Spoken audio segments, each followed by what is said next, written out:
e a todos. Bem-vindos, obrigada pela presença de todas e todos vocês. Hoje a gente vai ter a segunda palestra do ciclo de palestras do PPGE e a gente tem o prazer de ter conosco o Fábio Scarano, o Fábio, e eu vou fazer uma pequena descrição, Fábio, que acho que é super modesta até de toda a minha carreira, mas o Fábio ele fez graduação em Engenharia Florestal pela UNB e doutorado em Ecologia pela Universidade de St. Andrews. Hoje ele é professor titular aqui na UFRJ. Ele foi autor de vários relatórios da ONU e do Brasil sobre mudanças climáticas e sobre biodiversidade e já exerceu cargos executivos no governo, em empresas, em ONGs como, por exemplo, a CAPES, a CI e a FBDS. O Fábio tem dois prêmios Jabuti, né, Fábio, na área de literatura de ciências naturais, e hoje ele coordena a Cátedra de Futuros Regenerativos, que vai ser o tema da palestra de hoje. Então, a gente vai ter a apresentação do Fábio agora, a gente vai gravar também a apresentação para depois a gente conseguir disponibilizar no YouTube do PPGE, então vamos encaminhar para todos vocês. Eu sei que tem várias pessoas que gostariam de ter assistido hoje, a gente ainda está tentando entender como vai ser esse sistema híbrido, né? Se a gente consegue fazer via Zoom e fazer uma transmissão ao vivo ao mesmo tempo que está tendo a palestra. Hoje a gente ficou meio na dúvida por causa da questão do microfone e tal, mas acho que a gente consegue acertar isso ainda. Então a gente vai disponibilizar a gravação da palestra para vocês. E acho que é isso, gente. Depois a gente vai ter um tempo para perguntas e a gente encerra. Fábio, obrigada por estar aqui com a gente hoje. Tá bom? Grato. Aí a gente está gravando, fica à vontade. Acho que aqui para passar vai ser aqui. Mas se quiser. Isso aqui? Esse aqui funciona, não, né? Acho que isso aí é só para ligar e desligar. Acho melhor. Pode ser por aqui? Pode. Vê se ele está fazendo.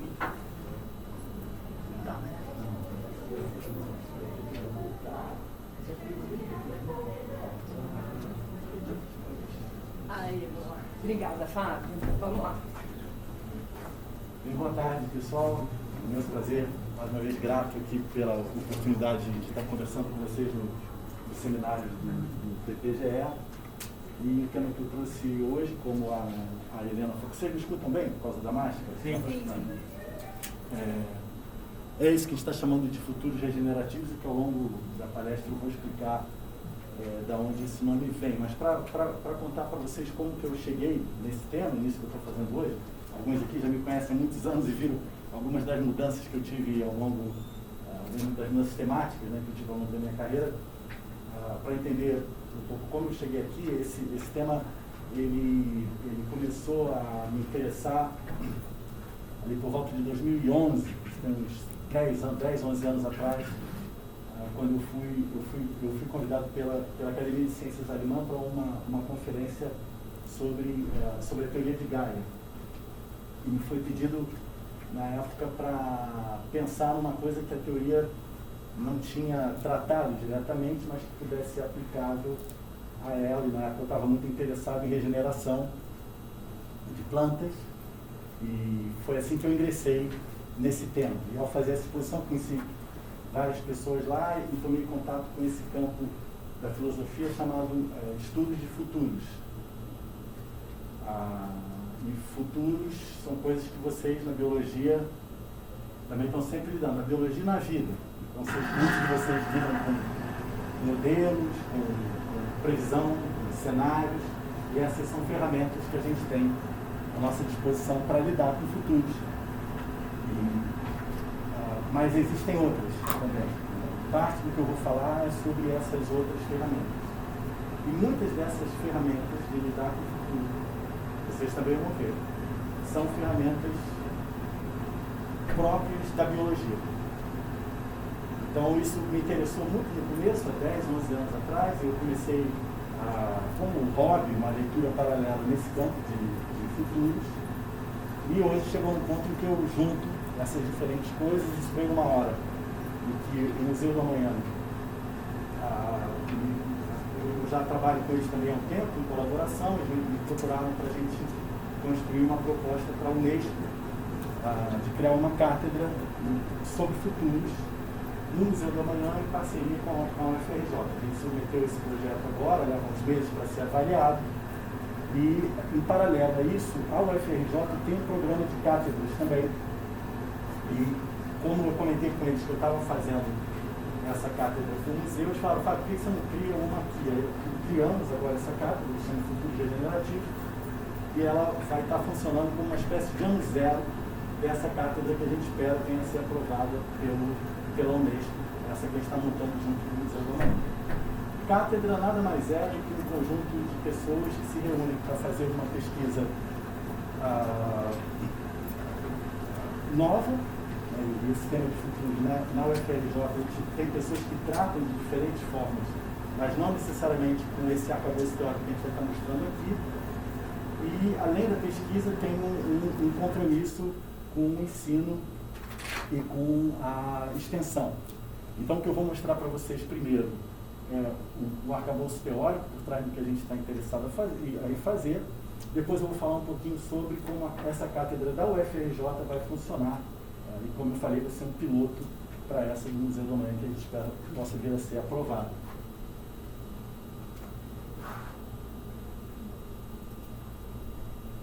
Então, por que futuro? Né? Eu peguei algumas frases que eu acho que isso é uma coisa que eu sempre gostei muito desse tema de futuros, até na ficção científica e tudo isso, e eu sempre escutei essa pergunta que o Platão na Grécia Antiga eu escutava também. Ele falava muito sobre futuros e as pessoas perguntavam para ele, mas por que você fala tanto do futuro quando o presente é o que importa? E a resposta do Platão é essa, que pensar no futuro é importante para a gente fazer a coisa certa no presente. E é muito comum a gente falar isso e ouvir isso. Não, a gente tem que viver o presente. É muito importante viver o presente, mas se a gente tem um conjunto de referências sobre o futuro, a forma como a gente vive o presente pode ser mais... pode funcionar melhor para nós, para a sociedade. Uma outra frase que me chama a atenção é uma palestra que o Zygmunt Bauman, filósofo sociólogo polonês, deu aqui no Rio de Janeiro em 2014. Ele abriu a palestra dele dizendo que a gente vive o fim do futuro. E ele não estava se referindo ao fim do mundo, ele estava se referindo ao fim de um conjunto de futuros projetados, de utopias, que haviam, ao longo do século XX, se desfeito, ou se tornado distopias, e de uma hora para outra a gente se via num tempo no qual a gente não conseguia vislumbrar o que viria depois. Não havia um acordo em torno do que seria o futuro que se deseja. E tem essa outra frase, que já dos anos 90, desses dois estudiosos de futuro, Silvio Funtovics e o Havertz, que o presente é pós-normal. E o que é esse pós-normal, né, que eles falavam a respeito? O tempo clássico é lento, com a modernidade, há 300 anos atrás, especialmente com o advento da ciência moderna, do método científico, ganha uma certa velocidade. O pós-moderno, que coabita o mundo com o moderno durante o século XX, é bem veloz, e o tempo pós-normal é ultra veloz, que é o tempo que a gente vive hoje. E é curioso, porque até com a pandemia, que parece que dá a impressão de ter sido uma espécie de freada, não sei se vocês vão concordar comigo, para aqueles de nós que tiveram saúde e tiveram essa sorte, foi um tempo que, ainda que parado, foi muito veloz. Eu tenho hoje a sensação que eu ainda estou em dezembro de 2019, não sei se parece que é um ano que não acaba nunca, já estou exausto em maio. Então essa alta velocidade é que dá essa sensação de que, se você não tem um futuro, se você não tem uma projeção para depois daquela parede, a impressão que você vai dar de cara na parede. E esse é o fim do futuro que o Bauman falava a respeito. E o que é esse tempo pós-normal, afinal? Foi a pandemia que fez? Não. Esse tempo ele ocorre na história sempre que há a iminência de uma mudança. E a iminência de uma mudança é verificada quando as pessoas aspiram, só que as pessoas às vezes querem diferentes coisas. Mas uma coisa que é comum é que ninguém quer, pelo menos a maior parte das pessoas não quer, que o mundo continue como está. Com mudança climática, com perda de biodiversidade, com desigualdade social, principalmente essas três coisas que o mundo melhorou muito nos últimos 100 anos, mas essas três coisas só pioraram. Emissão de gás estufa, perda de biodiversidade, e por mais que a pobreza tenha reduzido no mundo, a desigualdade social aumentou. Essas três são coisas que precisam ser mudadas e as pessoas, de um modo geral, vão dizer que isso, querem que isso mude. Para isso mudar, a nossa forma de vida baseada no capital, a forma hegemônica, predominante de vida também precisa mudar. E aí é onde entram os nossos problemas. Porque se eu falar para vocês, olha, em 2030 a gente vai ter um futuro com os 17 Objetivos de Desenvolvimento Sustentável cumpridos, eu vou falar, putz, tem a impressão que não, 8 anos para zerar pobreza, fome e tal, tu não consegue ver. Se eu virar para vocês e forçar a barra, falar, olha, em 2030 o capitalismo acabou, eu falo, pô, o Fábio está maluco. Então o que acontece? A cada futuro, poderia ser possível, que a gente imagina, a gente corta. A gente não pensa no próprio, como é que eu precisaria fazer para isso aqui mudar? E a gente tende a parar. E isso é o final, o futuro que o Bauman falou. E aí, de uma hora para outra, o futuro que nos espera parece ser o futuro das previsões do IPCC. Não é mesmo? E a ciência nos dá essa possibilidade. Mas esse é um futuro possível. E com a nossa alta velocidade, a gente tem a impressão que a gente está indo inexoravelmente em direção a ele. Esse é o presente pós-normal. É um tempo de transição. E o tempo pós-normal é um tempo no qual os fatos são incertos. Essa definição surge nos anos 90, antes da expressão fake news. Não estava se falando em fake news nessa época, estava se falando na velocidade da ciência provar e desprovar evidências. Então, fatos incertos, valores em disputa, interesses altos, decisões urgentes. É um tempo de contradição, caos e complexidade. A gente finalmente entendeu, através da ciência e do nosso dia a dia, que tudo é interconectado. 1 grau de aquecimento na água no Pacífico significa fome na África. O vento do deserto do Saara joga diatomáceas na floresta amazônica e fertiliza a floresta. Tudo é interconectado. A gente finalmente entende isso. Isso torna a nossa percepção acerca de vida muito mais complexa do que a gente outrora imaginava. O tempo pós-normal virou uma exibição que começou a itinerar em 2017, em Antuérpia, Barcelona, e depois, quando chegou na pandemia, parou novamente. Mas é uma exibição acerca desses tempos. Agora, tiveram outros tempos pós-normais. Esse não é o único. Eu listei aí 4 frases que dão medida desses tempos. O Américo Vespucci, quando veio 2 anos depois de descoberto, né, do Brasil ter sido colonizado pelos portugueses, ter sido invadido, descoberto, o nome que vocês quiserem usar, o Américo Vespucci faz essa viagem navegando pela costa do Atlântico Norte e Sul. E ao chegar aqui na Baía de Guanabara, ele vê a vida do povo do Pinambá, vê a Mata Atlântica, ele chegou num momento de festa, ele foi super bem recebido, e ele escreve essa carta linda chamada Mundo Novo, dos mecenas portugueses, e ele sugere que esse povo do Pinambá, que vive sem lei, sem rei, sem religião, talvez a Europa tivesse alguma Europa cheia de roupa, e cheia de regra, e com o cristianismo mandando, talvez a Europa tivesse alguma coisa a aprender com eles. É uma visão de futuro que ele traz ali, para a Europa. Ele propõe, para quem sabe a gente aprende isso com eles. Ele, ao falar isso, talvez ele desejasse isso. E eu vou voltar a isso daqui a pouco. Uma outra frase, pouco tempo depois, num debate entre o René Descartes e o Blaise Pascal, o Descartes, com aquela sanha de entender tudo, achava que a ciência ia conseguir explicar tudo. O Pascal, geômetra, bem mais novo, uma vez se encontra com ele e fala, olha, concordo contigo, ciência é mó barato e tal, mas eu acho que ela só vai explicar 10%. Os outros 90% estão no campo do sagrado. O sagrado a gente não vai tocar, a ciência. Ele teve essa sensação, ele sentiu isso antes, pensando em como seria o futuro. Se a gente se afastar do sagrado, a gente vai ter problema. Revolução Francesa, anos mais tarde, liberdade, igualdade e fraternidade. A Europa com seus feudos, com a monarquia, com o cristianismo associado ao poder. Pensa bem, se você vive nessa época, se pensar em liberdade, igualdade e fraternidade, a maioria que pensou isso pensou longe. E conseguiram criar a Revolução Francesa, ainda que no futuro a gente ainda esteja longe de ter liberdade, igualdade e fraternidade, mas esse era um projeto. E esse aqui, já no século XX, um dos meus favoritos aqui nessa sequência, o Teilhard de Chardin, filósofo jesuíta francês, ele era um gigantesco otimista e ele dizia que a gente ia se dar tão bem uns com os outros seres humanos que a gente ia desenvolver telepatia. E que o rádio e a televisão iam ajudar a gente nesse processo. Eu sempre me pergunto o que Teilhard de Chardin diria se ele visse a internet, né? Que ele consegue nos botar em tempo real, de frente uns com os outros em diferentes partes do mundo. E quando a gente olha todas essas frases, elas são projeções de futuro, uma certa medida. Eu tenho a impressão que o que o Américo Vespucci falava era um desejo.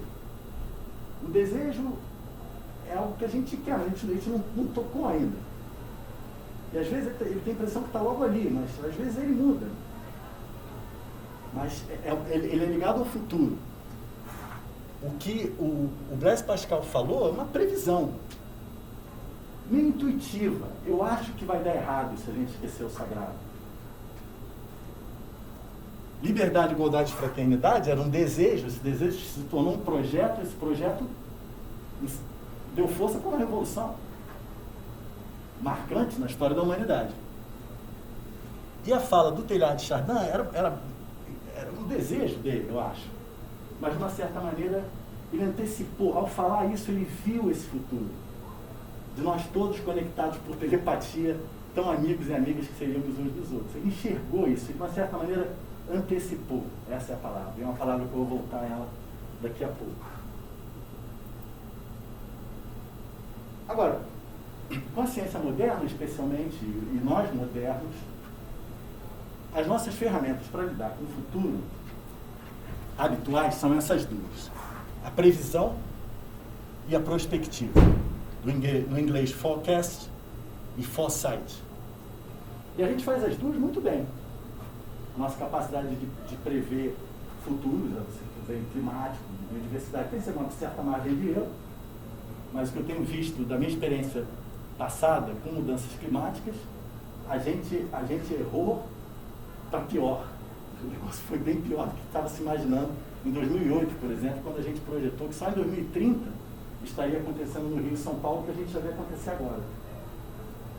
Então, a gente tem uma capacidade muito boa de previsão. E a prospectiva é justamente a gente desenhar cenários futuros.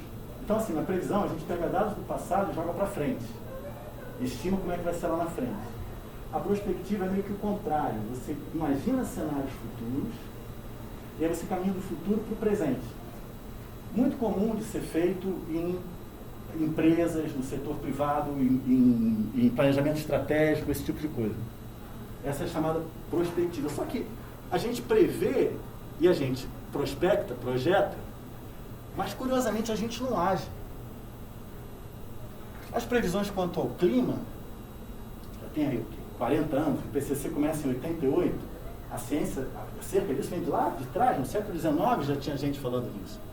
A Covid, Ana que me mostrou esse artigo um tempo atrás, eu fiquei chocado, um artigo de 2012, que não só os caras falam que está vindo uma pandemia por aí, eles mostram um mapa em locais onde isso poderia eclodir. Um dos lugares é lá em Wuhan, na China, outro é aqui na bacia do Rio Doce, que poucos anos antes teve a febre amarela. 2012, 2017, a Organização Mundial de Saúde veio falar, tá chegando. E nada foi feito. Até acontecer o pior. Aí começa a morrer um monte de gente, começa a espalhar, opa, agora para o mundo. Então a impressão que dá é que a gente não sentiu vindo. A gente previu. A gente até prospectou, mas a gente não sentiu. É como se a gente estivesse vendo pela televisão, a gente não age. E mesma coisa, a gente faz planejamento estratégico, eu cansei de fazer em ONG nos anos que eu trabalhava. Nos primeiros 3 meses, nosso plano já estava furado. Ou seja, Helena viu isso, né, Helena? Cenários de clima, se você olhar os 5 cenários do IPCC, eu tenho a impressão que agora eles devem ter mexido, mas na época que eu estava lá era o SSP 1, 2, 3, 4, 5. O 1 era o cenário positivo. O cenário positivo era o seguinte: a palavra lentamente, aos poucos, devagarzinho, vai ser todo ao longo do dia. A gente vai mudar, mas vai ser muito devagar, depois vai ficar tudo bem. Esse era o cenário mais positivo, o resto todo era ruim. Então que cenário é esse? De que mudança a gente está falando? De um puxadinho, assim, um pequeno ajuste? Então a gente prevê, planeja, mas a gente não age. E tem uma terceira maneira de lidar com o futuro, que é a chamada antecipação, que eu há pouco mencionei. E a antecipação, ela tem uma coisa que é comum aos seres vivos, ela é biológica. Todo ser vivo antecipa, por definição. Eu tenho uma gata, uma vizinha, que veio me visitar. Ela gosta muito de mim. Quando eu vou viajar, que eu começo o movimento de mala, carro, ela sabe, ela pula dentro do carro. Ela antecipa que eu vou viajar. Plantas, à medida que elas crescem e formam a sua galhada no subbosque da floresta, aquilo, por vezes, vai aumentar a sua capacidade de pegar luz solar. De alguma maneira, aquilo é uma forma de antecipar o cenário onde ela vai crescer. Isso, segundo alguns, é uma forma de inteligência. É a forma que tudo que é vivo tem de lidar com o futuro. E essa forma de lidar com o futuro tem componentes que são conscientes e tem componentes que são inconscientes. No ser humano, portanto, a antecipação envolve o racional, mas envolve também o intuitivo. Ela envolve sentir e pressentir, e nesse sentido a memória cumpre um papel importante. Por exemplo, você acorda de manhã, nessa época mais fria, outro dia choveu, você olha a previsão do tempo, se você é cuidadoso nesse ponto, e você vê lá que vai chover. Aí você fala, bom, então tá bom, então vou pegar meu guarda-chuva. Então essa é uma forma de antecipação racional, consciente. Você está dando uma previsão que o ser humano consegue fazer. Aí você pensa, eu vou pegar meu guarda-chuva e eu vou para o fundão, porque eu tenho que dar uma palestra ao meio-dia, é 11 horas, mas se chover a cidade fica um caos, então eu não vou sair às 11, vou sair 11, 10 e meia. Essa é a sua prospecção. Você está pensando que vai estar essa coisa, para tu chegar lá meio-dia, o que você tem que fazer? Aí você anda para trás. Mas aí você pega o seu guarda-chuva, você decidiu que vai sair 10 e meia, você chega no carro, no ônibus, onde for. E aí bate um vento determinado e você não vai chover. Volta, deixa o guarda-chuva em casa. Da onde veio isso? Esse vento, essa brisa, o cheiro, alguma coisa, te acionou um componente intuitivo que faz você reavaliar todo o lado racional. E aí você desiste de fazer aquilo. Isso é antecipação. Tem a ver com memória nossa. A gente às vezes não sabe de onde vem. E que é aquilo que alguns vão chamar de intuição, de instinto, mas é um lado menos racional. E esse lado, então, a mudança climática está aí, mas muitas vezes a gente não sente, até que ela cai no nosso pé. A Covid, está todo mundo falando e a gente não está vendo, até que gente perto de nós, às vezes nós mesmos, adoecemos, morrem. E aí a gente... Então parece que é uma coisa humana isso. A nossa capacidade de antecipar, ela tem falhas, e é natural que tem. Mas na vida moderna, à medida que a gente se desconectou da natureza e uns dos outros, ao que parece isso se agravou. Então como que a gente traz isso de novo para o nosso dia a dia? E aí convém ver, eu acho, de novo a antecipação como um termo biológico. O Robert Rosen era um biólogo e matemático que em 85 começou a desenvolver parte desse pensamento sobre sistemas antecipatórios. Ele dizia que a antecipação é uma característica própria dos seres vivos, quer dizer, tudo que é vivo antecipa, relacionada ao metabolismo. Então tem um componente de antecipação que é metabólico. Por exemplo, célula-tronco, são células regenerativas. Elas estão trabalhando dentro de nós. Elas são uma forma de reparo, uma forma de lidar com o futuro. Está lá dentro, a gente não controla ela, mas ela está lá, trabalhando. Ela é relacionada ao metabolismo, ao reparo e, em última análise, ao bem-estar. A gente antecipa para a gente estar bem nesse futuro que é complexo, muitas vezes imprevisível. E a nossa capacidade de antecipar pode melhorar essa nossa situação no futuro. Sistemas antecipatórios, portanto, são sistemas que contêm modelos preditivos de si mesmos. Sistemas antecipatórios conseguem se prever em outras circunstâncias que ainda não chegaram. E na biologia, células-tronco, autopoiese, adaptação e exaptação são 3 desses exemplos. Célula-tronco eu já falei a respeito. Autopoiese é a capacidade que sistemas têm de construir ou reconstruir partes suas.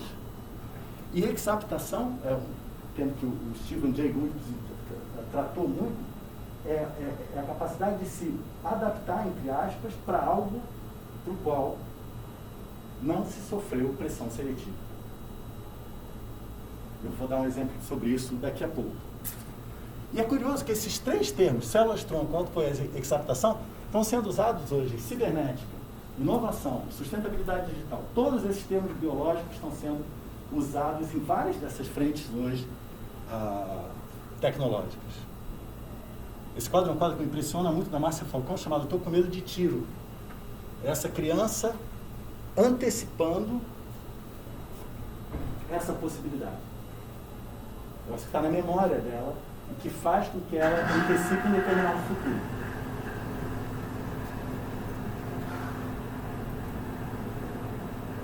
E regeneração também é um termo biológico, esse vocês certamente vão estar mais familiarizados. É a capacidade de organismos e sistemas inteiros de se autorreformar. Hoje, a palavra regeneração é usada em arquitetura, em urbanismo, em cultura de modo geral, em ciências sociais e por aí vai. Mais um termo biológico emprestado, tanto para o campo das ciências sociais, como para a parte mais tecnológica. E aí, meus biólogos, e para matar a saudade aqui dos meus queridos André, Bruno e outros que estiveram comigo nas Restingas no passado, há 20 e poucos anos atrás. Essa é a planta que eu estudei por muitos anos. Essa aqui é uma clúzia, uma planta do gênero clúzia, é um gênero único de espécies, e ela na mata, ela em geral é uma planta epífita, ela germina sobre outras árvores, ela estrangula e mata. Ela cresce também sobre afloramentos rochosos e pedra. E há 8.000 anos atrás, isso aqui está em Macaé, no Parque da Restinga de Jurubatiba, aqui tem instalações lá da Petrobras, e ao fundo a mata que você vê lá, a Mata Atlântica, na serra, há 8.000 anos atrás o mar ia aqui no pé dessa serra. Ao longo dos 8.000 anos, o mar subiu e desceu 3 vezes, 8.000, 5.000 e 3 anos, 3.000 anos atrás o mar esteve lá em cima. Nisso que o mar regride, o que se forma é isso, uma sequência de bancos de areia, como areia de praia, muito pouco nutriente, água, dificuldade de se manter água nesse tipo de substrato, salinidade do mar, é muito quente, muito diferente do que é a Mata Atlântica na Serra. Mas ainda assim a Restinga é um ecossistema associado, ele faz parte da Mata Atlântica, porque a flora e a fauna é praticamente toda oriunda da Mata Atlântica. Como é que essa Mata Atlântica se instala aí? E a clúzia, a gente vai estudar ao longo dos anos, ajudada por um conjunto de outras espécies, ela consegue se instalar sobre essa areia. Essa aqui é uma das que ajuda a Lagoptera arenaria. Isso era uma prática clássica lá de ecologia vegetal. Essa você percebe, aqui fora, essa média temperatura a uns 60 graus na superfície da areia. Com o vento, né, a folha dela, mas isso aqui é uma jovem alagoptera, a temperatura aqui dentro entre 25 e 30. Sementes já germinam. E aí você começa a ter a sequência de fotos do meu querido Eduardo Matos, professor aqui. A alagoptera cresce e vê como é que aumenta. Aí começam a entrar outras plantas, uma delas a clúzia. Dispersa às vezes por aves, por anfíbios, por répteis. E a clúzia vai crescendo. E ela chega a ter esse porte. E debaixo dela, a gente chegou a encontrar uma espécie de planta por metro quadrado de subbosque de clúzia. Debaixo de uma clúzia você chega a ter 100 espécies de planta. É como se fosse uma ilha de Mata Atlântica cercada de deserto de areia por todos os lados. Então, ela tem essa capacidade, autopoética, ela reproduz o sistema do qual ela fazia parte. Como que isso aconteceu? Como que essa planta, que tem diferentes espécies, né? Tô fazendo aqui essa espécie da restinga, tem dúvida se ela é de fato da mata ou se é uma espécie nova, mas de qualquer maneira faz parte desse mesmo gênero. Ela é uma estranguladora lá na mata. E aqui ela passa a cumprir uma nova função, ela é uma árvore central, debaixo da qual, numa ela mata, na outra ela regenera. Se a gente for botar em termos antropomórficos, é uma mudança de personalidade gigantesca ao longo do tempo. E essa planta, você pode imaginar, ela crescendo no alto de árvores, ela não passou por nenhum processo de seleção natural para viver na areia, na beira-mar. Mas por uma série de características da sua forma, da sua epigenética, quando ela lhe chega, ela consegue funcionar bem. Ela antecipou esse mundo. Conscientemente, se é que a planta tem consciência, alguns amigos meus dizem que tem, ela certamente que não foi. Mas por alguma característica metabólica da forma dela, isso veio a se dar. O nome disso é exaptação. Ela se adaptou. De uma certa maneira, para simplificar, assim, talvez crescer no tronco de uma árvore seja muito parecido com crescer numa areia, com pouca água e pouco nutriente. E ela, ao cair aí nesse sistema que era completamente novo, ela consegue não só colonizá-lo individualmente, mas trazer outras. E, portanto, é autopoética na medida que esse sistema, as ilhas, aquele monte de ilha que a gente viu do alto, a grande maioria é formada por cruzes. É como se ela criasse pequenas matas atlânticas no meio daquele deserto de areia. E também é casa para animais, que se alimentam dela e assim por diante. Então a gente vem trabalhando em cima desse conceito, antecipação regenerativa. O que seria isso? São formas de antecipação que vão nos permitir regenerar feridas que o ser humano moderno produziu sobre o planeta. Lá em 2011 a gente começou a pensar, bom, que plantas será que seriam essas capazes de regenerar? A gente imaginou, uma área deserta, essa planta vem lá da mata e mudou a situação ambiental, geológica, ela consegue crescer ali. A gente ficou pensando, bom, que características essas plantas teriam? E a gente se debruçou sobre isso ali um par de anos. Escrevemos alguma coisa em revistas obscuras sobre isso, não era um tema muito popular na época. Mas hoje ele começa a voltar, porque essa pergunta da antecipação regenerativa, aí, assim, tudo bem, tem o lado das plantas, mas e nós? Será que a gente pode conseguir ter um comportamento análogo? Será que a gente consegue regenerar coisas que estão degradadas no planeta? Eu estou falando mais do que plantar, sair plantando coisas por aí. Estou falando bem mais do que restauração. Eu estou falando de regeneração das relações entre nós e a natureza não humana, entre nós uns para com os outros e de nós para com nós mesmos. Essa tripla alienação ela é em parte fruto da vida moderna e que leva, eu diria, ao antropoceno. O ser humano, nos últimos 300 anos, se afasta da natureza, a gente se afasta uns dos outros, e ao fazer isso, a gente deixa de ser humano, a gente se afasta de nós mesmos. A gente só é humano na medida que há um não humano. A gente só é um na medida que há um outro. E a gente perde. Então, essas conexões, elas precisam ser regeneradas.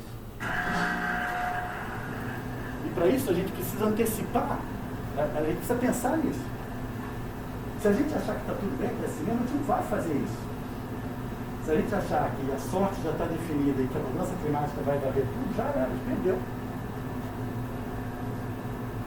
E aí eu acho que essa visão das 3 ecologias do Félix Guattari, ele escreveu esse livro no final dos anos 80, acho que é muito importante. Eu botei aqui atrás os Objetivos do Desenvolvimento Sustentável, são fantásticos, são muito lindos, mas eles, assim, de novo, eu tenho a impressão, eu vejo os objetivos, parece que eu posso assisti-los pela televisão. A pobreza vai acabar, a fome vai acabar, olha só, a gente vai conservar a natureza, que legal. Agora, como que as pessoas sendo do jeito que são, nós sendo do jeito que somos, como que aquilo tudo vai acontecer? E que o que o Guattari fala é que quando a gente fala em ecologia, dizer. É mais do que ecologia só dessa natureza, que a gente está olhando com uma observação imparcial da nossa pesquisa científica. A gente tem uma ecologia da nossa relação uns com os outros. E a gente tem uma ecologia de nós para com nós mesmos. Essas são as 3 ecologias do Guattari. E essas 3 ecologias, junto dos objetivos, elas dão, eu acho, ao menos em parte, algum senso de propósito. A gente vai ficar vendo os objetivos pela televisão ou a gente vai agir nessa direção? Seja desses objetivos ou de qualquer outro. E aí, para isso, não sei se vocês já ouviram falar, há muito pouco tempo atrás surgiu esses objetivos de desenvolvimento interior, individual, Inner Development Goals, que eu acho bárbaro. Eles são chamados de habilidades transformacionais para o desenvolvimento sustentável. Eu não gosto muito do termo desenvolvimento sustentável, mas eu achei muito bacana essa ideia de que, além daqueles 17 objetivos, tem outros 5 que são individuais. Ser bom, íntegro, ter curiosidade, ter reflexividade, ser presente, pensar criticamente, abraçar a complexidade, sem temê-la. A vida é complexa, que bom que é. Se relacionar, apreciar, se conectar, ser humilde, empatia e compaixão. São palavras que a gente não está habituado a usar na ciência, né? Não é? É difícil a gente ouvir isso nas palestras. Colaborar, escutar e dialogar. Escutar e dialogar. Não é só divulgar a ciência, tem que escutar os outros que não estão no campo da ciência também. Que certamente vão ter coisas para ajudar a colaborar. E, finalmente, agir, que envolve coragem, criatividade, otimismo e perseverança. E é curioso que esses objetivos mais individuais,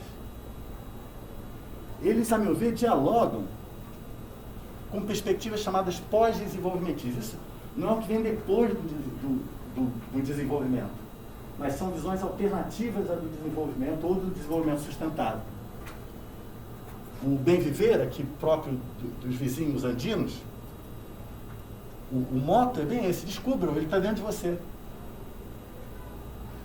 O ecofeminismo, com seu destrua o patriarcado, não o planeta, uma mensagem forte, é bastante oportuna também. O Ubuntu dos países da África subsaariana, eu sou porque nós somos.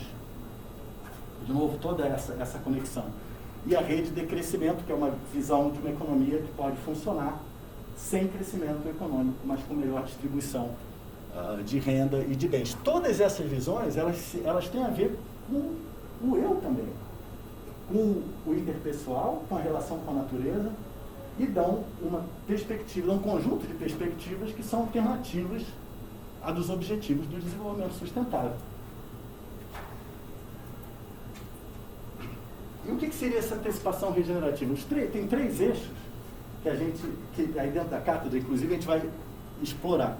Um é isso dos futuros ancestrais. O que isso quer dizer? Esse livro, A Queda do Céu, do David Copenau e do antropólogo Bruce Albert, é muito interessante. Ele é um livro extenso, ele conta muito da mitologia Yanomami. E uma passagem que me chama a atenção é que, para o Copenau, assim, a antecipação dele toda se dá no sonho. Ele até fala isso, que o branco só sonha consigo mesmo. Eles sonham com o mundo. Então, os sonhos são muito importantes para eles decidirem o que eles vão fazer amanhã. A gente sonha com a gente mesmo quando a gente sonha, né? Porque, de modo geral, a gente nem sonha mais, porque a gente está tão cansado que você bate na cama e apaga. É um desmaio, não uma dormida, né? Então, essa forma de antecipar é muito diferente da nossa. Será que a gente tem alguma coisa para aprender com isso?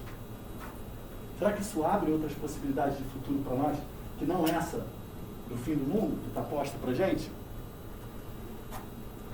Essa segunda eu acho muito interessante, tem um artigo da Helena Bennett chamado Sementes do Bom Antropoceno, na Frontiers in Ecology and Environment. E o que é essa semente do bom antropoceno? São coisas que estão acontecendo hoje e que funcionam. Funcionam localmente, às vezes funcionam numa escala maior. Então está aqui, a semente, ela germina, essa experiência que integra economia social e ecológica, e ela ganha escala, ela cresce, ao crescer ela muda valores, faz com que outra semente germina, ela se replica e ela se conecta com outras sementes que estão em outras partes. Essas sementes do bom antropoceno são de 6 tipos, Então, agrofloresta é um desses tipos, cidades do futuro é outro tipo, e por aí vai. Então, é um artigo muito interessante que dá toda uma caracterização disso. E aí eu acho que a gente, aí você começa a perceber que ao falar de futuro, a gente está falando de tradição indígena, a gente está falando de tradição da África subsaariana, asiática, de povos ancestrais, está falando dos nossos avós, dos nossos bisavós. Mas é pegar essa memória que de uma certa maneira esqueceu e projetar ela para o futuro, para que quem sabe o nosso futuro seja diferente. E ter humildade de ver coisas que hoje funcionam dentro do local, dentro da possibilidade que lhe é oferecida e posta, que é mais do presente. E juntar essas duas coisas para proporcionar a possibilidade de alfabetização em futuros. O que é isso? Esse termo vem do inglês Futures Literacy.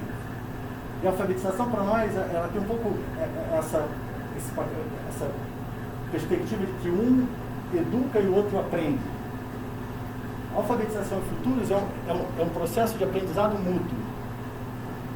A expansão da nossa imaginação com relação às possibilidades de futuro, ela só é possível de se dar a partir de conversa, de diálogo e de experiências, de vivências que se dão especialmente com pessoas diferentes da gente. E ela tem a ver com entender o papel que o futuro tem no que a gente faz.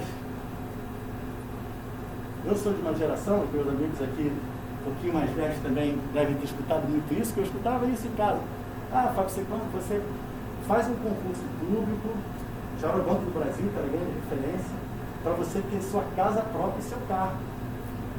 Quando eu escuto isso, é um futuro que me é dado. Eu tenho dificuldade, eu tinha dificuldade em imaginar outros, de estar sendo dado esse futuro. O futuro, para nós, na vida moderna, ele é uma medida de sucesso. Só que não é um sucesso que você queria, é um sucesso que alguém falou que é sucesso para você. E aí você esquece. Porque eu quando era criança, eu já não me lembro nem o que era o futuro que eu queria. Eu lembro que eu queria ser jogador de futebol. Não deu certo. Deu certo o meu jeito. Continuo fazendo meus gols ao sábado, mas não é a mesma coisa. Mas aquele futuro, de uma certa maneira, eu larguei aquela possibilidade de outra. Porque aquilo não ia ser o futuro que estaria desenhando para mim, que eu achava que era o futuro que estava desenhando para mim. E num mundo sem futuro, como diz o Bauman, vai dar na parede, a gente precisa abrir futuros. E essa alfabetização em futuro, essa conversa, ela potencializa a imaginação, aumenta a habilidade de se preparar, recuperar e inventar, porque as mudanças acontecem. As Covids vão chegar. Como que a gente vai ter capacidade de lidar melhor com isso numa próxima ocasião? E de uma certa maneira, esse termo que se usa muito hoje de decolonialidade, a alfabetização em futuros descoloniza o nosso futuro. O nosso futuro ele é colonizado pelo nosso presente. De uma maneira muito dura. Como é que a gente rompe, né, com essa marra? E essa é a agenda da Unesco para o século XXI. Eles dizem que para a primeira metade do século XXI, essa capacidade de se alfabetizar no futuro é a capacidade mais importante que vai ter nesse século. E aí está aí o intuito da nossa cátedra de trazer essa conversa, que nada mais é isso, fazer um papo. Não tem uma aula para ser dado, mas é conversar sobre o que se gostaria de ter. E aí, você vê as nossas premissas, né? Eu acho que não é só semântica. A gente fala em sustentabilidade como a saída, o antídoto para o antropoceno. Da maneira como ela é posta, e são mais de 300 definições para essa palavrinha aí hoje, a gente está falando de um determinado universo, que, a meu ver, é o universo moderno. De que jeito a gente vai manter essa economia e vai ficar tudo bem, eu não sei, mas é isso aqui que está sendo chamado de sustentabilidade.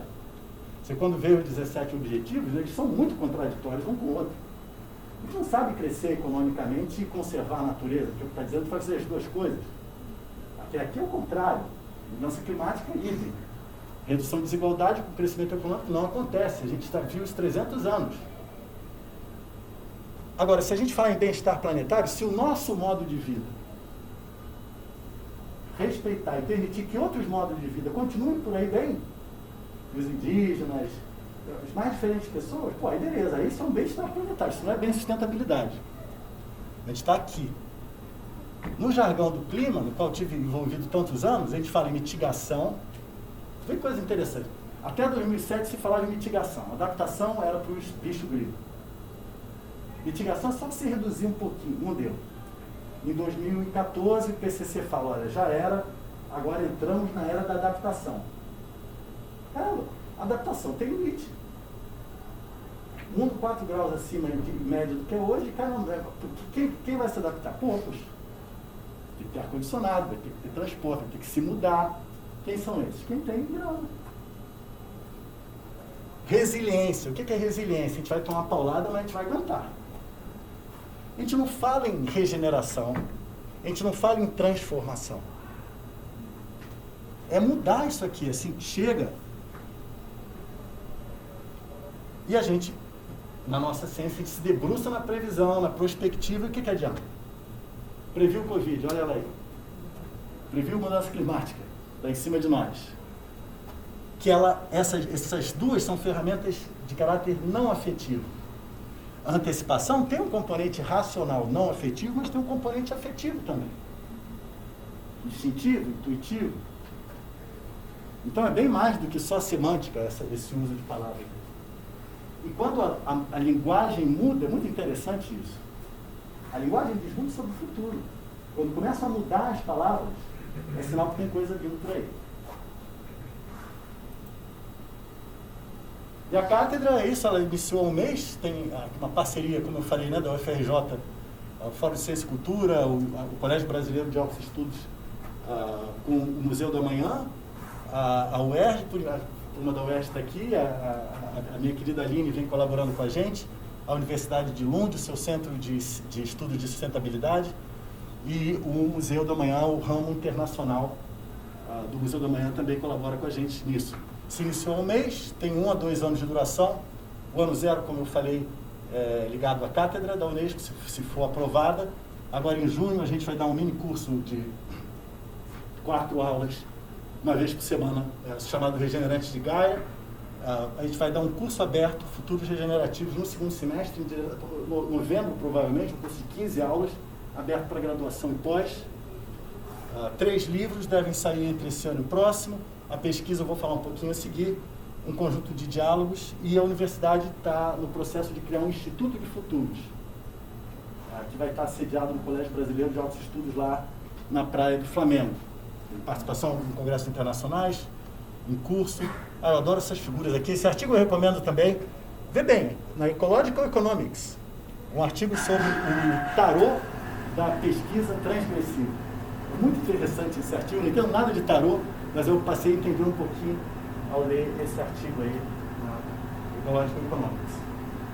Outra pesquisa, algumas linhas, a turma que acompanha os PEs já viram alguma coisa, a gente tem uma linha em futuros indígenas, Suzana está ali no fundo, vem interessada nessa área, afrofuturismo aqui com a minha querida Renata, tem que falar, né, Renata?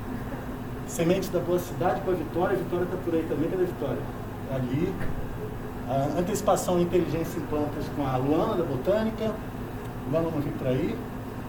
Neoecossistemas, Ana lá atrás, futuros ecofeministas, Ana também, Beatriz, e futuros pós-desenvolvimentistas com a Beatriz, que hoje não está por aqui. São alguns dos temas que a gente já vem pesquisando. Os diálogos são vários. O Selvagem é um campo de diálogo entre conhecimento indígena e o conhecimento científico. O Livre Mundo é um festival de sustentabilidade, agora em junho vai ter uma edição. Esse evento aqui é o Rio 2C, que foi na semana passada. Também era muito empresarial e científico, agora mistura a ciência com outras formas de conhecimento. Aqui o Ailton Krenak, o Mamá Isidoro, que é um artista afro.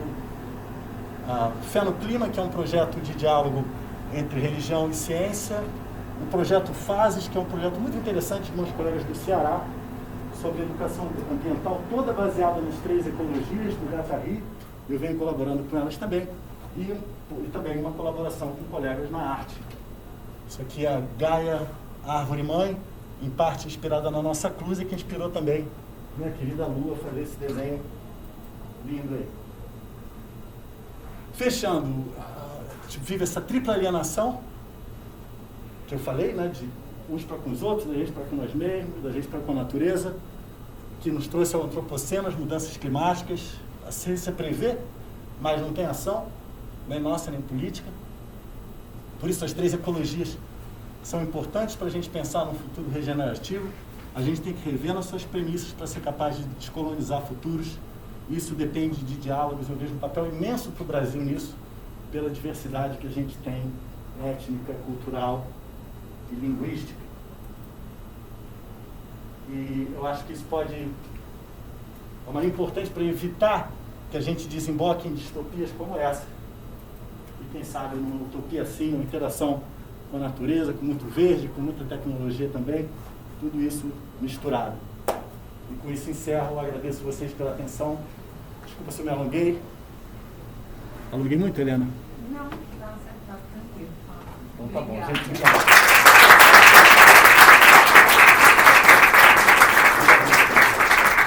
Gente, a gente abre então agora para as perguntas. Acho que fiquem à vontade, levanta a mão e aí a gente... Que novidade, cara. Não, pode não, primeiro você, por favor. Não, eu estava só pegando aqui o casaco. Tá. Fica à vontade, Cadu. Aí, gente, só levando o braço, eu vou chamando você. Fábio, obrigado pela apresentação. Eu tenho uma pergunta e um comentário.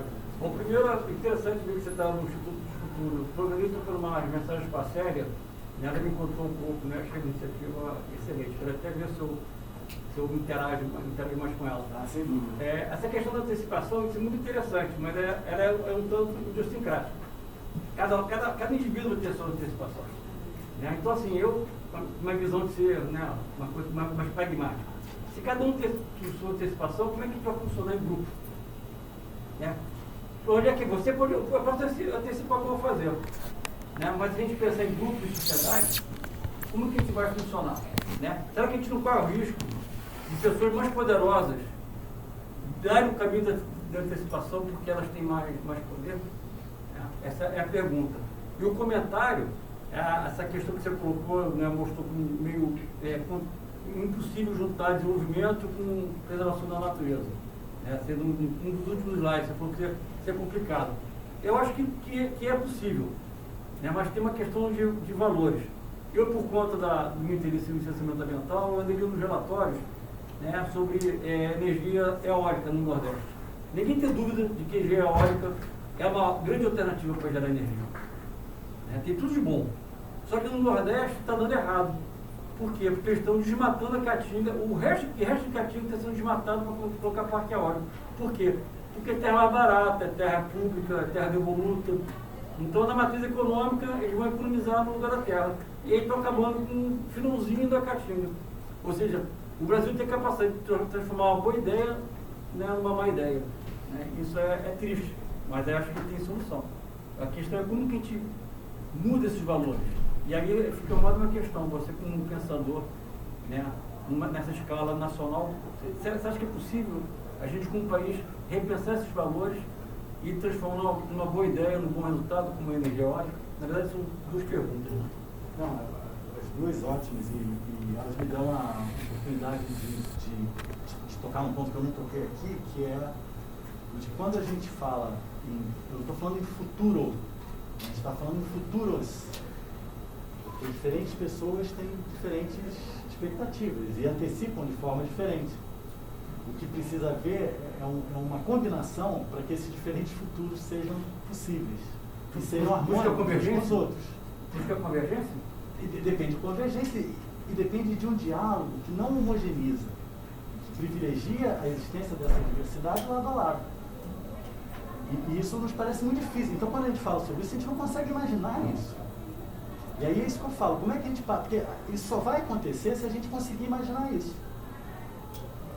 Às vezes, pela geração que a gente está, pela nossa cidade, pelo lugar onde a gente vive, a gente tem muita dificuldade de imaginar, mas será que a gente não pode... Será que as crianças não podem vir com essa abertura quanto ao futuro? Mas será que a gente não pode educar de outra forma? Então, eu acho que essa isso que você traz é um dilema mesmo. Então, assim, quando eu digo que até aqui é o crescimento econômico que impactou, dessa maneira que impactou a natureza e tal, então, de forma tal que os objetivos hoje, eles são, há um trade-off entre eles, alguma coisa impede de não haver mais? É como você falou, talvez não, talvez nada impeça, desde que a gente imagine isso e a gente age em função disso. Agora, se a lógica do crescimento econômico for que seguir sendo que 10% das pessoas do mundo acumulam 60% do capital, isso não vai, não há jeito disso funcionar, enquanto há desigualdade. Tem jeito do capitalismo achar uma acomodação? Tem, mas vai envolver distribuição de renda. Quem tem quer distribuir? Pode ser que venham a querer distribuir. Pô, óbvio, então vamos conversar sobre isso. Mas a possibilidade, a gente parou de conversar sobre essas coisas, porque a gente não acredita mais. A gente está vendo uma parede na nossa frente, a gente está vendo o fim do futuro. Então, a gente tem que jogar aquelas frases que eu botei no começo, né, do Vespúcio, do Teilhard de Chardin. Alguém teve essas visões.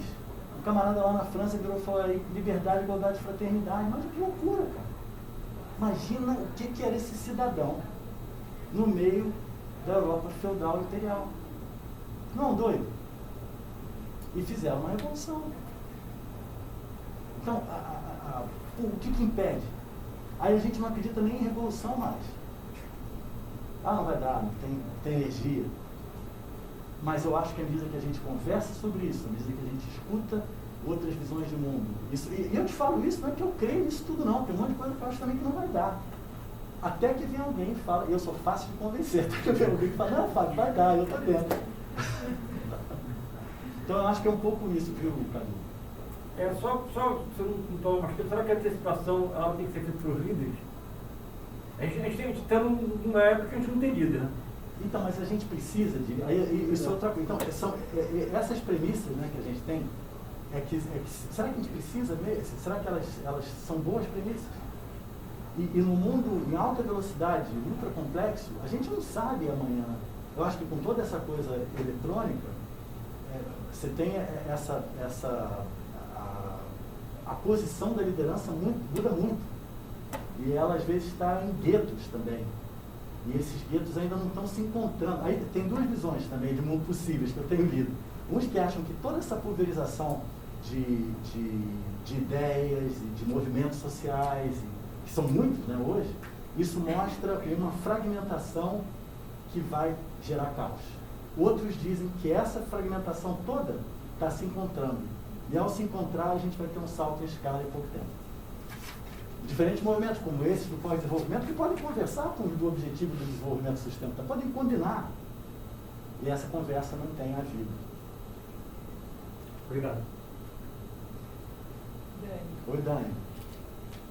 Olá. Fábio, muito obrigada mais uma vez. Acho que um adjetivo para essa palestra é linda. É o que eu mais vem na minha cabeça. Obrigado. Eu queria trazer uma palavra que ficou muito presente na minha cabeça ao ver a tua palestra e tu não usaste aí. Acho que até que a gente já conversou a teu respeito, que é a questão da biofilia, né? Ah, sim, sim. Esse fenômeno que o Edward Wilson descreveu, novamente, algo que nasceu na biologia e que a gente vê até na arquitetura, né, etc. Então, assim, como tu fala muito, acho que a tua palestra remota também trouxe essa coisa da importância da conversa e dessa iniciativa que está sendo feita na escala da universidade, de que forma trazer esse fenômeno que é humano, né, esse elo inato inconsciente que temos com a natureza, não pode nos ajudar nessa regeneração? Porque me parece que foi algo, né, que foi trazido nos anos 80, eu vejo algo como esquecido, né? Eu até trago na nossa turma da graduação, na ecologia comportamental, mas assim também penso, será que isso não poderia estar caminhando junto como mais uma dessas diretrizes? Não são coisas assim, novidades, mas algo que a gente resgatasse dos anos 80, né, quando o Wilson trouxe a ideia. Isso está dentro, você tem toda a razão, e isso aparece muito na coisa das sementes do bom antropoceno, biofilia, biomimética, né, que é essa possibilidade da gente usar a nossa vivência, o nosso aprendizado, que se fala muito nisso, nas plantas mestras, as plantas professoras, né? O animal como professor. O que a gente aprende com a libélula que inspira o helicóptero, esse tipo de coisa na biomimética, e a biofilia, essa possibilidade, essa comunhão, vamos dizer assim, com o não humano. Mas o oposto disso, que ocorre hoje, é uma síndrome que agora está sendo diagnosticada como tal, chamada extinção da experiência, que decorre, ao que parece muito comum em jovens, especialmente urbanos, que pelo afastamento que eles têm da natureza, eles desenvolvem uma série de problemas ali, psicomotores, mas um deles é uma espécie de aversão à natureza. Então, às vezes, enfim, vai reagir de maneira agressiva com um animal, ou eventualmente até com uma planta. Medo, né? Por medo, às vezes por raiva,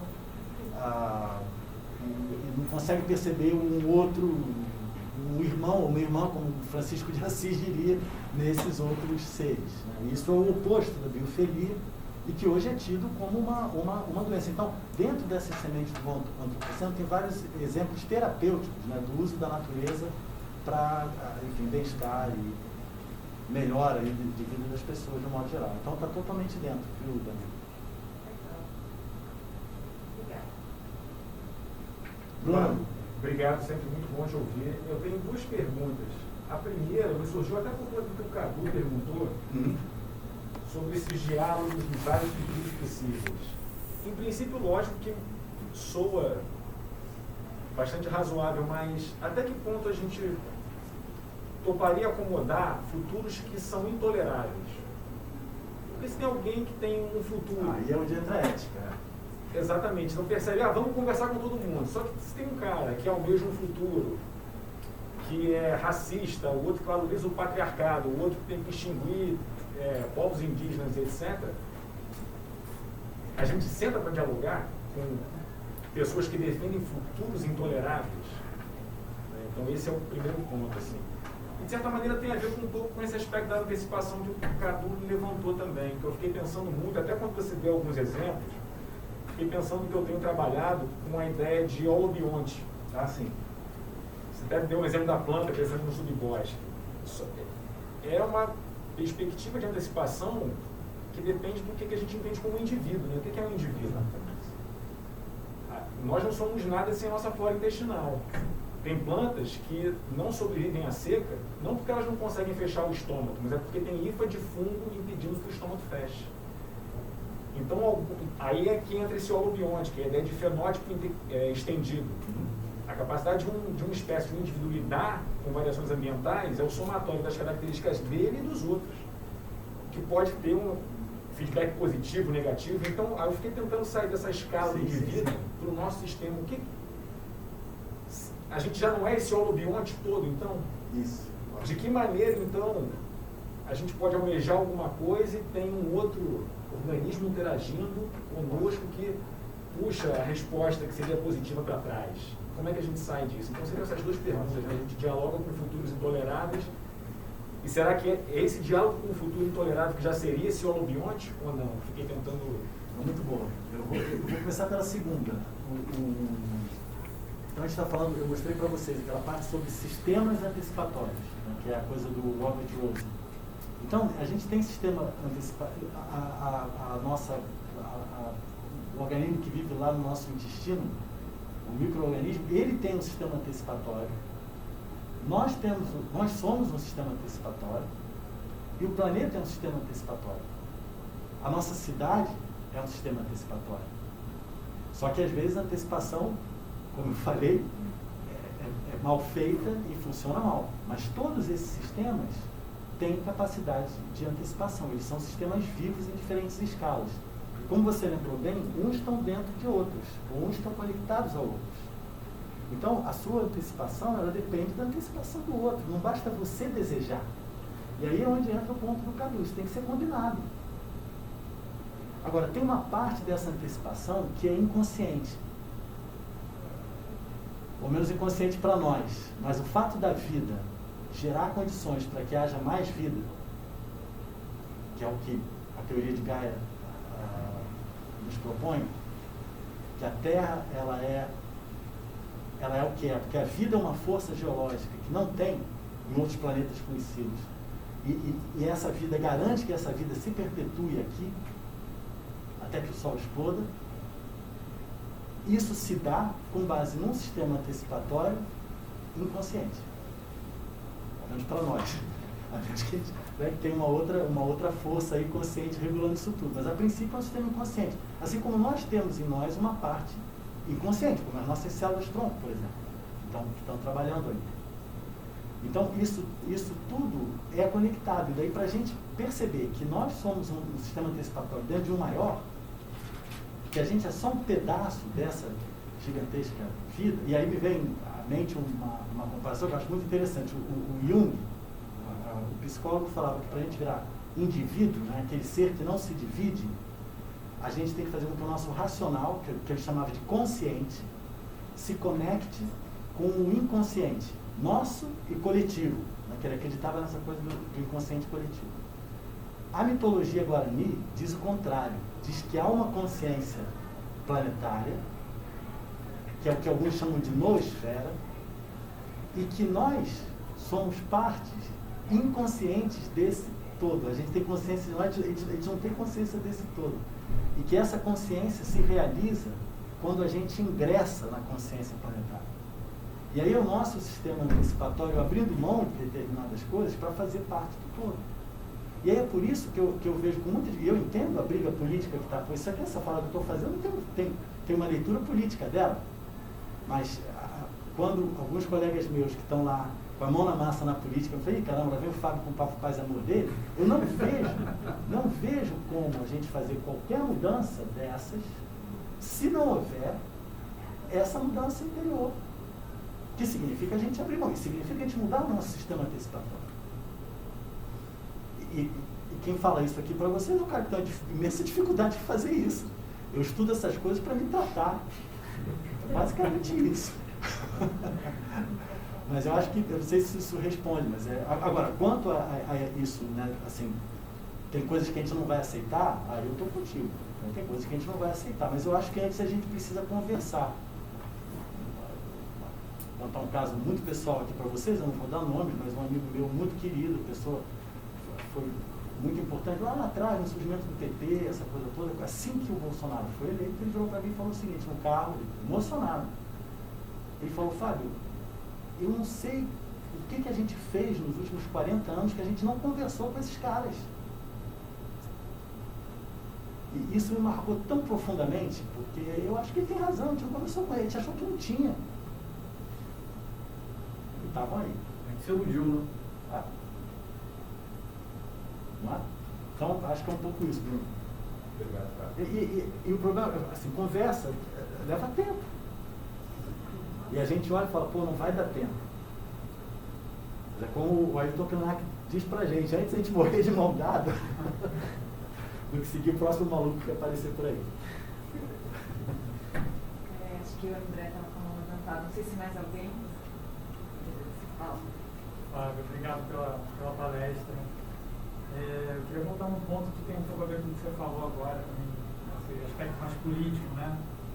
Uma questão que você coloca que me aflige muito é por que a gente não age, né? Porque não agimos. E o Bruno Latour ele identifica isso como uma forma de negacionismo também. Então, por mais que a gente entenda que haja mudança climática, por exemplo, a gente entende a ciência por trás, a gente vê como um fato, a gente não age. Né? Então, na verdade, de certa forma, é uma forma de negacionismo, ou de alienação. Né? Sim.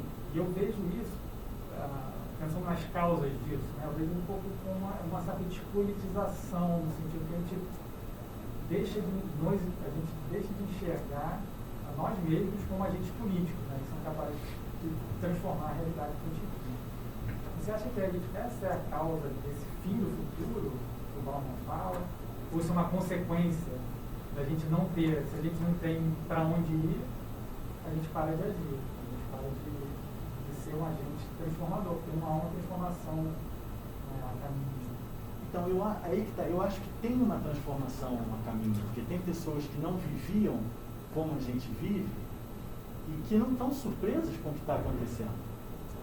E aí, por isso que essa volta, né, que eu acho muito interessante, durante a pandemia foi impressionante. As nossas lideranças indígenas estão na ordem do dia. Agora a gente conhece os nomes, a gente conhece os povos, lideranças urbanas. Então, também, você liga o YouTube, estão todas lá. Esses projetos de diálogo que eu mencionei são milhares, dezenas de milhares, às vezes centenas de milhares de seguidores. Então, de onde vem essa volta, uma espécie de volta do passado, né? Esse futuro ancestral? E eles não estão falando eu te disse, eu te disse. Eles estão falando, olha só como é que o negócio podia ser de outra maneira. Bora combinar aqui como é que a gente faz? Então, eu acho que o que acontece muito com a gente, eu tiro por mim mesmo, é uma mistura de impotência com o negacionismo. O negacionismo, o não vai dar. Não vai dar tempo, ou a gente não vai ter força. Eu estou tão cansado de andar em alta velocidade que eu não quero ir para a próxima reunião política discutir isso mais, eu quero tomar um chopp e relaxar. Então, eu não quero fazer esse trabalho comigo mesmo, mas assim, chega, já tirei isso aqui, já não estou usando canudo plástico na minha caipirinha, pô, caramba, deu para a minha idade, não é o próximo passo. Então, porque a gente é lento mesmo em mudar. Né? É difícil romper, não é do humano romper. Romper é duro sempre. Então a gente quer a mudança gradual, é o cenário do IPCC lentamente, a gente vai mudar o nosso consumo bem devagar, aí acabou o mundo. Então, de onde a gente tira essa força, eu acho que vem de inspiração, tem que ver casos locais, a gente tem que se lembrar lá dos nossos ancestrais, mesmo da nossa família, não precisa ir longe de outros povos. E tem que abrir, tem que imaginar outros futuros. E aí nisso a arte é fundamental, por isso que eu boto tanta gravura aí. Que a gente olha essas coisas, dizem muito, né, pra gente, projetam outros futuros, uma imagem, uma música. E isso já dá uma energia, e essa energia que a gente precisa num mundo que tirou a nossa energia. A gente trabalha 24 horas por dia, a gente é invadido 20. E assim, trabalho, eu estou falando de profissão, a gente está fazendo coisa 24 horas, a gente está todo ligado em tudo. A gente não tem tempo de reflexão, de conversar com outros, de fazer isso. É um pouco esse que eu acho, André. E que é político. Oi, Gabriela. Minha pergunta, acho que começa um pouco no que o Cadu falou. Se eu tivesse mais repetitivo, desculpa. Meu livro tem a ver com o componente afetivo da antecipação. A gente está numa época que a ciência mostrou ser muito importante para tomar decisão. Né? A gente sabe, pela história, o problema que teve essas tomadas de decisão sem um componente racional. E hoje a gente tem, aos poucos, alcançado, né, essa importância da ciência. As pessoas estão percebendo, aos poucos, a importância da ciência nisso. E aí, como a gente associa esse componente afetivo dessa antecipação com a ciência, com a importância da ciência nessas tomadas? Seria necessário uma mudança de paradigma, de ciência com uma outra cara, um outro tipo de ciência?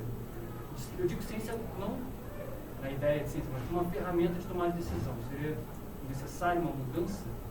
Então, eu acho que sim, aquele tarô da ciência transgressora é um pouco sobre isso, certo? Vale a pena você ler, é muito interessante. E eu acho que parte assim, do que me interessa hoje, né, na coisa da ciência, é que a gente achou, em algum momento, na ciência moderna, que a ciência é essa coisa objetiva e imparcial. Mas você imagina, o exemplo que eu sempre dou, você imagina uma mulher vítima do patriarcado, socióloga que estuda o feminismo. Tem como ela ser imparcial?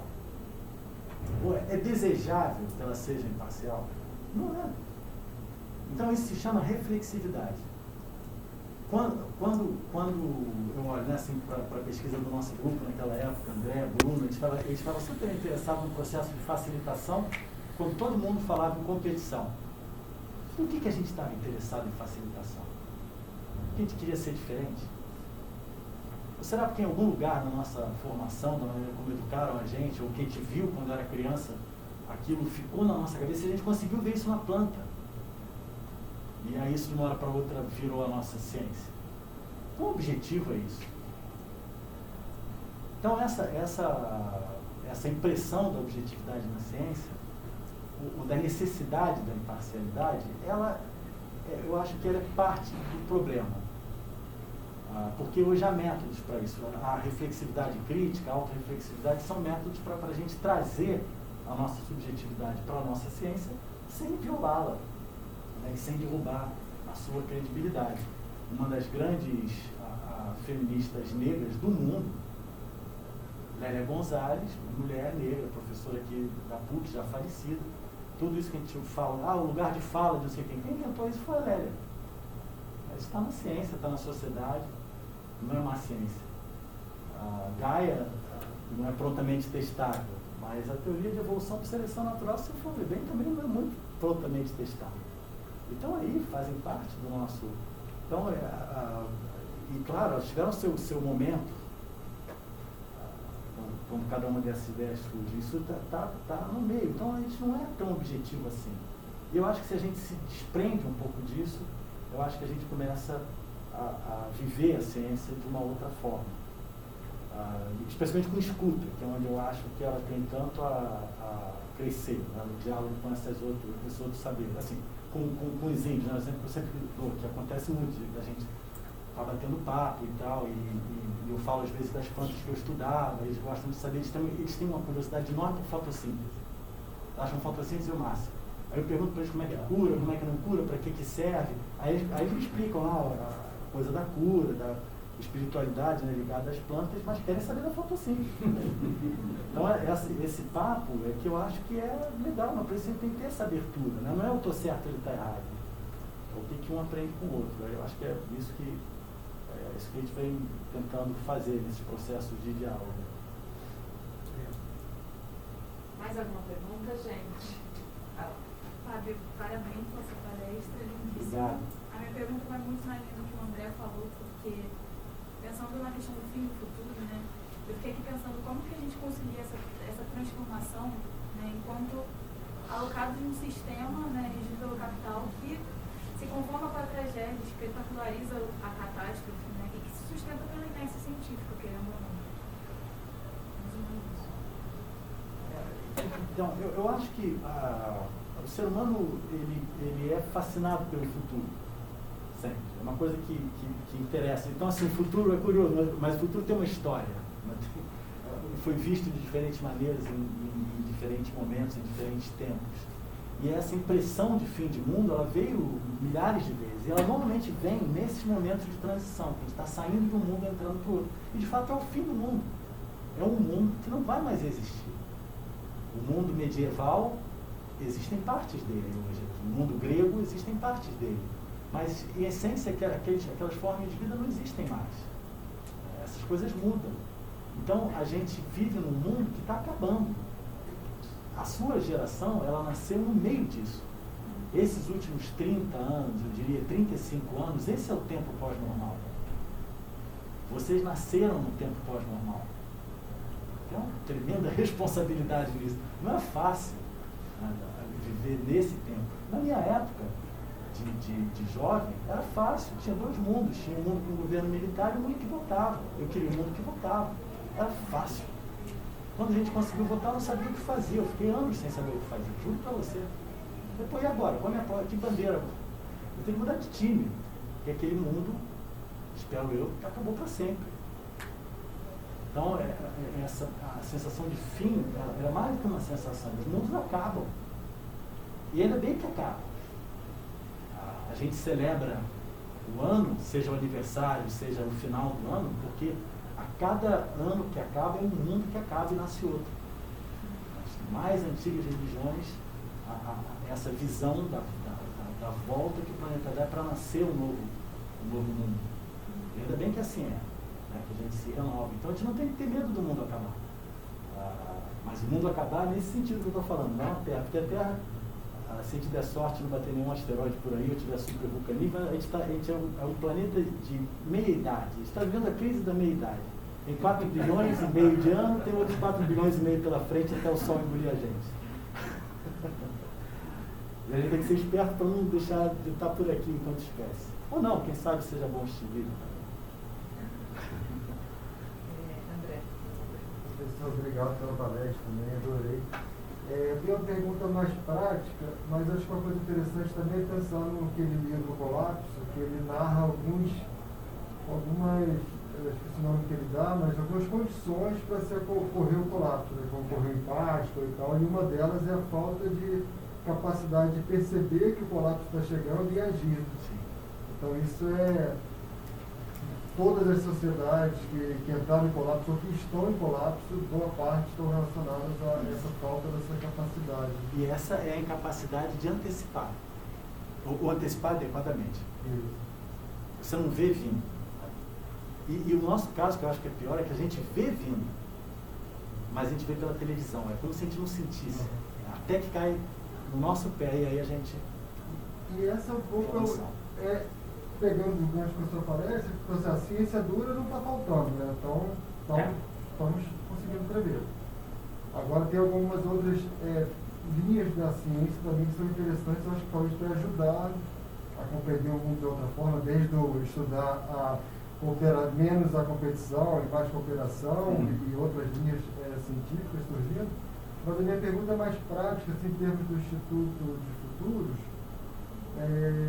ou mesmo da cátedra, o que além dessas linhas e tal, como vocês enxergam o engajamento da sociedade, se existe uma preocupação da comunicação, não sei se focado nos tomadores de decisão ou focado de uma forma mais geral na sociedade, que eu acho que às vezes que falta isso, né, de saber conversar e comunicar muito bem, né, para as pessoas entenderem e conseguirem agir de uma forma. Ótimo também, André. Eu me lembro, eu estava agora, foi semana passada, retrasada, no Museu do Amanhã, um evento, um seminário sobre a exposição que eles estão tendo lá, chamada Futuros, que é uma exposição bem interessante sobre a Amazônia. E o professor Paulo Artacho, da USP, que é uma grande referência de ciência do clima e está no IPCC desde a fundação, o Paulo fez uma fala que eu achei fortíssima. Ele virou e falou assim, olha, a ciência já fez o que dava para fazer, agora é decisão política, né, das pessoas e das lideranças e tal. Não tem mais ciência. A gente vai dizer o que agora? Que vai acabar que vai ficar ruim em 2030, vai ficar em 2025, não é 1,5 graus, é 1,6. Você sabe que está vindo. Então é mais... E eu achei incrível o Paulo, cientista que é, né, falar assim, já deu, para onde eu vou levar a pesquisa agora? Então, eu acho que isso é uma coisa que toca a gente muito diretamente. E aí entra a coisa do Instituto de Futuros, da UFRJ, que eu encontrei com eles, assim, o Fórum Ciência e Cultura e o Colégio Brasileiro de Altos Estudos, que ficam localizados ali na Praia do Flamengo, na Avenida Rui Barbosa, um prédio antigo, que está sendo reformado e tal, eles são para isso. Eles são os centros interdisciplinares da universidade, transdisciplinares, que eles agregam diferentes institutos e grupos e eles abrem a universidade para pessoas de fora. Então, a Ana está participando, está liderando um curso super legal para jovens lideranças climáticas, não é isso, Ana? São jovens de diferentes, 6 comunidades diferentes, né? 5 comunidades diferentes aqui no Rio, e levam professores, os pós-doutores, ela própria, então vão lá, conversam com esses jovens, ali entre 16 e 22, 23 anos, que são líderes. A IELE está lá também, né, trabalhando com eles nisso, então o fórum faz isso, o fórum e o colégio fazem isso, mas eles começaram com essa reflexão sobre como é que a universidade ia lidar com esse futuro, e aí resolveram criar esse conceito de Instituto de Futuros. Na época eu já estava envolvido com o Museu do Amanhã, uma vez a gente se encontrou num bate-papo, e a gente fala, Fábio, tem esse negócio, o que você acha? Eu falei, não, estou estudando essas coisas, e aí eles não tinham bem um arcabouço teórico, né? Então tinha uma turma que lida bem com previsão, tinha turma de robótica, de inteligência artificial, essa coisa toda tecnológica, mas não tinha muito essa discussão que a gente está fazendo aqui sobre antecipação e tudo, que traz um pouco mais até a parte tanto social como individual. E também a parte biológica, que eles têm todo um eixo lá de sustentabilidade, de biodiversidade, que eles estão interessados. Então, está nessa fase inicial ainda, né, de discussão, eles estão bem abertos, estão chamando gente da universidade toda para conversar, não se sabe direito a cara que isso vai ter, se vai ser um instituto, mas aparentemente vai ser uma coisa com professores, com espaço físico, e que vai ter esse papel de trazer pessoas de diferentes partes da universidade para interagirem ali. Então, um pouco essa já faz parte dessa mudança. Olha, para vocês terem ideia, eu sou professor aqui há 30 anos. Quando eu entrei, tinha uma discussão sobre mudar o currículo. E parte da discussão era isso, a gente achava que era muito pesado, que devia reduzir e tal. 30 anos depois, o que aconteceu? Temos o mesmo currículo com mais matérias. Então a universidade é lento, todo sistema, de novo, qualquer sistema é lento para mudar. Vamos mudar o currículo agora. 30 anos, não muda assim. Eu aprendi a duras penas.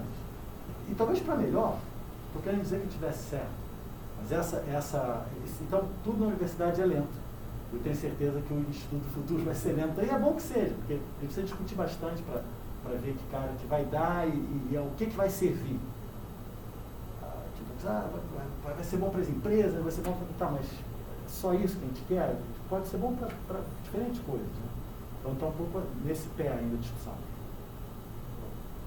Mais alguma pergunta, gente? Na verdade, eu queria agradecer, porque é sempre muito inspirador ouvir o professor Fábio. Nossa, eu sempre gosto muito de ouvir a fala dele, me inspira muito. Então, eu queria agradecer primeiro e parabenizar pela iniciativa tanto da cátedra quanto do Instituto. Assim, é muito importante essa construção junto com a sociedade, você dar espaço, trocar experiência, trocar saberes.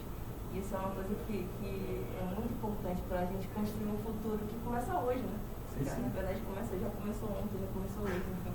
Então, eu queria parabenizar e saber como que a gente pode contribuir com essa construção do Instituto, com a construção também da cátedra. Eu sou servidora aqui, então eu queria participar mais disso, sabe? Legal. Eu queria saber como que eu posso contribuir, sabe? E até divulgar também. Tem pessoas fora da universidade também que gostariam de repente contribuir mais. Ótimo. Então, esse período agora vai ser um período riquíssimo. O mês de junho começa com a Semana do Meio Ambiente, vai ter muita atividade lá no próprio colégio. Isso vai durar o mês de junho todo, com seminários e debates sobre os mais diferentes temas e o Instituto de Futuros, eu tenho a impressão que a ideia vai estar sendo discutida também em um desses seminários. Eu acho que essa é uma hora boa para estar presente. Está sendo muito liderado pela professora Ana Célia Castro, que é quem coordena o Colégio Brasileiro de Altos Estudos. E ela tem feito essas conversas, sempre, ela é muito aberta, pessoa muito, muito querida enfim, eu acho que é uma questão de se aproximar e a gente vai estar também divulgando aqui com mais frequência os eventos, os debates, essa coisa toda. A gente consegue ter acesso no site do Centro de Altos Estudos? Então, está essa briga lá agora, que a página do Colégio Brasileiro de Altos Estudos era meio que vinculada à página da universidade, que por sua vez não funciona muito bem. Então agora a gente está nesse debate, que talvez a gente precise criar uma outra página, para que as pessoas possam participar de fato. Né? Porque uma coisa é quem está sendo convidado, outra coisa é quem quer participar e não está tendo acesso. E a ideia é que possa todo mundo ter acesso. Então, está um pouco nesse momento de acertar essa divulgação e essa abertura. Mas eu espero que antes de junho já se dê, porque junho vai ser uma agenda pesada assim, de eventos por lá. E esse curso que vai ter em junho, vocês vão divulgar, provavelmente Sim, no sim, site sim. do Instituto de Biologia vai ter divulgação. Vai ter divulgação. Esse curso vão ser 3 aulas remotas e uma aula só presencial lá no Colégio Brasileiro de Altos Estudos no dia 21. Acho que no site do PPGE também, né? Já tem? Pra ficar mais fácil. Não, a gente... Pensei, claro, sim, sim. Maravilha. Acho que fica mais fácil de ver. Tá ótimo. Vamos fazer de olho lá. Obrigada. Obrigado, Tio. Legal, mais alguma pergunta, gente? Acho que é isso então. Fábio, obrigada pela presença de todo mundo. Obrigado, Obrigada pela pessoal. tua presença.